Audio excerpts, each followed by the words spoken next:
Hello and welcome. It's 9 o'clock in the morning. It's the 30th. No, it's not. I'm sorry. It's the 29th day of December 2021. Obviously, the coffee hasn't kicked in yet, or it's so cold my brain is freezing. It's 49 degrees here in Ventura County and raining. I'm drinking coffee, but it hasn't cut in yet.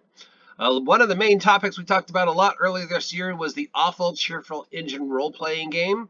We now have some artwork from the awful Cheerful Engine role-playing game. This is an action comedy role-playing game brought to you by the same people who many years ago brought you the Ghostbusters role-playing game.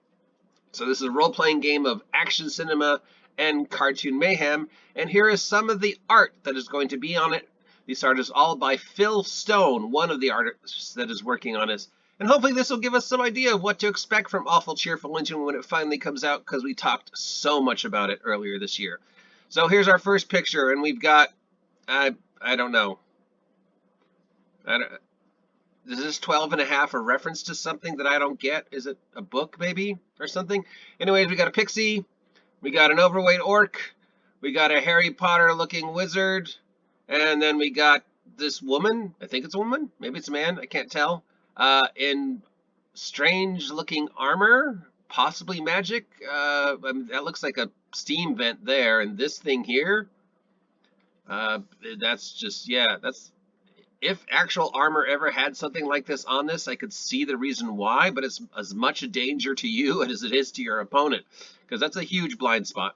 And then we have this towel over that says 12 and a half. Maybe it's that the tower is 12 and a half feet tall instead of 10 feet tall. It's a joke that maybe I don't get. And this orc's finger is pierced. Picture number 2 is a vampire. I'm not sure what action comedy this is a reference to. Maybe just bad vampire comedy stuff. Maybe a parody of Strahd. Picture 3 is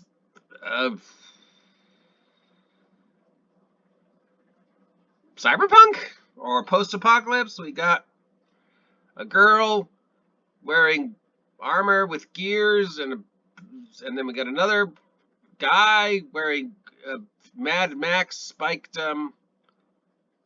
football jersey. I have been told that by people who actually wear football protectors that this is an extremely unwieldy, offers very little protection, and that putting nails in it is just really stupid, and there are probably better ways to take care of your body in a post-apocalypse than grabbing a football jersey and putting nails in it. And I guess they're fighting at a greenhouse, and then there's a bunch of guys crawling in trying to get them. Yeah, I got nothing. All right, and then we have this one. This is the first one that just sings to me action comedy. This is a very Teenage Mutant Ninja Turtle looking type of thing. We got a bunch of animal gangsters. We got a cat ninja. We got a rhinoceros who's a bouncer. We got a monkey with a Tommy gun.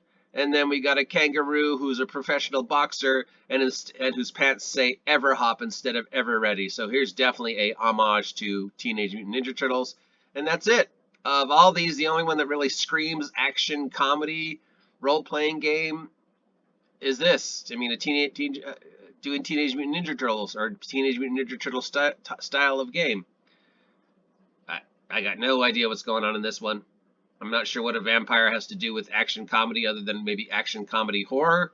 And then I guess this is action comedy making fun of fantasy tropes with, instead of it being a 10-foot tower, it's a 12-and-a-half-foot tower. I don't know. Anyways, it's nice art. I mean, it's great art. I don't know what's going on in most of these, but the art is really nice. A lot of nice detail. I mean, especially in this one, you got the orc, his fingers pierced, and you got this weird-looking armor with the steam vent. A lot of detail on this Harry Potter-looking guy, including what looks like an hourglass. So maybe he's a time traveler. A lot of nice detail on the vampire. I mean, the art's good. Definitely the art's good. And this one just, yeah, this, of all these, this is the game I'd want to play. Teenage Mutant Ninja Turtles type style, anthropomorphic animals, a monkey dressed as a 1940s gangster, a cat ninja because, of course, yeah.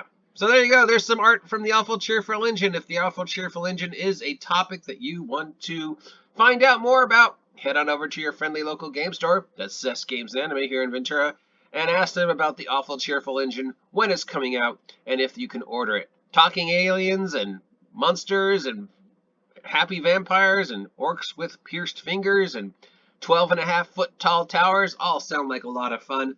So check them out. Till next time, stay warm, stay dry, support my vlog, and I will talk to you later.